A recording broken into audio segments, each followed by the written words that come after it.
नमस्कार दोस्तों, 30 सितंबर के पुण्य श्लोक अहिल्याबाई के आज के एपिसोड में द्वारका गणोजी और उसके पिता से कहती है, एक महत्वपूर्ण काम है जो हमें अब करना ही होगा।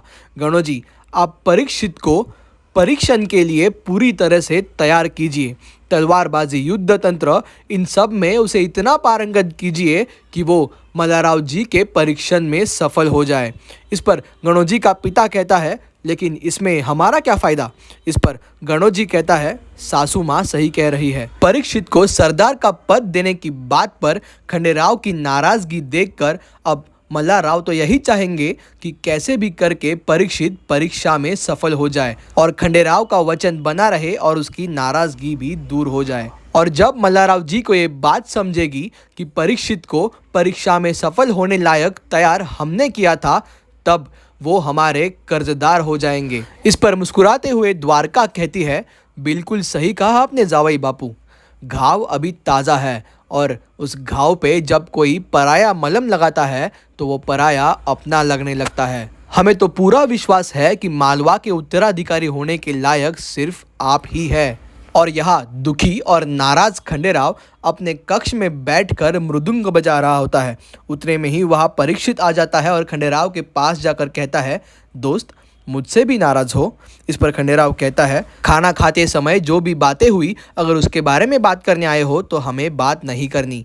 इस पर परीक्षित कहता है, दोस्त कल के जश्न की पूरी तैयारी हो चुकी है और अगर तुम कल के जश्न में शामिल नहीं हुए तो सभी हमें अपराधी की नज़र से देखेंगे, क्योंकि तुम मेरे कारण ही जश्न में शामिल नहीं हो रहे हो। इस पर खंडेराव कहता है, नहीं परीक्षित, हमारे जश्न में शामिल ना होने की वजह तुम नहीं हो, और भी बहुत कारण है इसके पीछे। इस पर खंडेराव को समझाते हुए परीक्षित कहता है, खंडेराव, मल्लाराव जी ने जो नियम और कानून बनाए हैं वो एक हिसाब से सही तो है, और क्या तुम्हें मेरी काबिलियत पर विश्वास नहीं है, और क्या तुम इसीलिए मेरे परीक्षा देने के खिलाफ हो।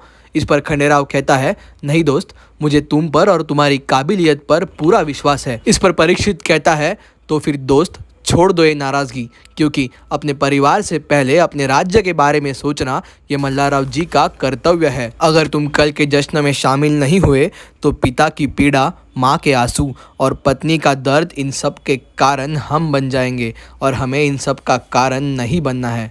अगर तुम कल के जश्न में शामिल नहीं हुए तो हम अभी के अभी इस वाड़े को छोड़ के चले जाएंगे। ऐसा कहकर परीक्षित वहाँ से निकलने लगता है। उतने में ही खंडेराव उसे रोक कर कहता है, रुको दोस्त, कल के जश्न में हम शामिल होंगे। खंडेराव की ये बात सुनकर परीक्षित खुश हो जाता है और उसके कक्ष से बाहर आता है और कक्ष के बाहर खड़ी होती है अहिल्या। दोस्तों, परीक्षित खंडेराव के पास जाकर जो भी बातें करके आता है, ये पूरी योजना अहिल्या की होती है। कभी कभी एक दोस्त ही दूसरे दोस्त को समझा सकता है, इसलिए अहिल्या परीक्षित को क्या बात करनी है ये समझाकर खंडेराव के पास भेजती है और उसका असर भी दिख जाता है और खंडेराव जश्न में शामिल होने के लिए राज़ी हो जाता है। और यहाँ जिस जश्न की ज़ोर शोर से तैयारी की गई है, वो जश्न अब होगा कि नहीं, इस चिंता में पड़े मल्लाराव जी अपनी ये चिंता गणोजी के पास व्यक्त करते हैं और गणोजी मल्लाराव जी से कहता है, बड़े सरकार, हमें खंडेराव से ये आशा नहीं थी। खंडेराव 7 साल गुरुकुल में रहकर आया है, फिर भी उसका बचपना कम नहीं हुआ।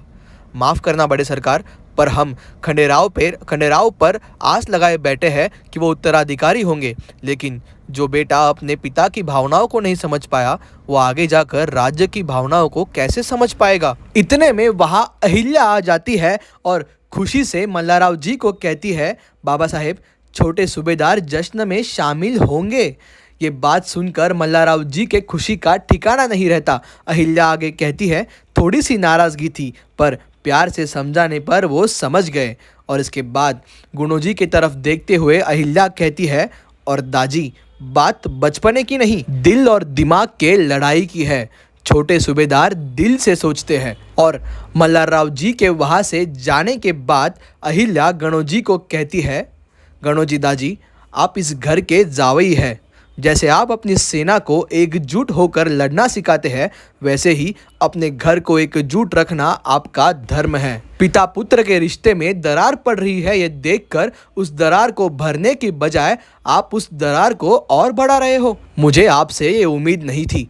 इस पर गणोजी कहता है, हम ऐसा कुछ भी नहीं कर रहे थे, हम तो बस सच कह रहे थे। इस पर अहिल्या कहती है, गलत वक्त पर कहा हुआ सच बहुत नुकसान कर सकता है। क्या ये सब बातें अब मुझे आपको बतानी पड़ेगी? मैं आपकी बहुत इज्जत करती हूँ, मगर मेरे लिए मेरा राज्य और परिवार सबसे महत्वपूर्ण है। ये बात आप ध्यान में रखिए। अहिल्या की ये तीखी बातें सुनकर गणोजी कहता है, हमें धमकी? पता है ना हम कौन हैं? इस पर अहिल्या कहती है, मैं आपको धमकी कैसे दे सकती हूँ? आप तो मेरे नंदोई है और इस मालवा की राज्य के सेना के सेनापति है। घर के रिश्तों को धमकी देने की ज़रूरत मुझे नहीं लगती। चलिए अब छोड़िए, आपको बहुत काम होंगे ना, कल आप खंडेराव के जश्न में ज़रूर आना। और ऐसा कहकर अहिल्या वहाँ से निकल जाती है। और इसके बाद गणोजी अपने मन ही मन कहता है, अहिल्या आज बहुत बोल लिया तुमने, इसका परिणाम तुम्हें भुगतना ही पड़ेगा। दोस्तों अब इस एपिसोड में और एक ट्विस्ट आ चुका है, क्योंकि घुड़शाला में एक सेवक सोया हुआ है और अपने शरीर पर कंबल ओढ़े दो व्यक्ति वहाँ उस घोड़शाला में उस सेवक के सामने आ जाते हैं। और उसके बाद वो सेवक उन दो व्यक्तियों को घुड़शाला में खड़े दो घोड़े उनके हवाले कर देता है। अब इन घोड़ों में से एक घोड़ा तो खंडेराव का ही लग रहा है।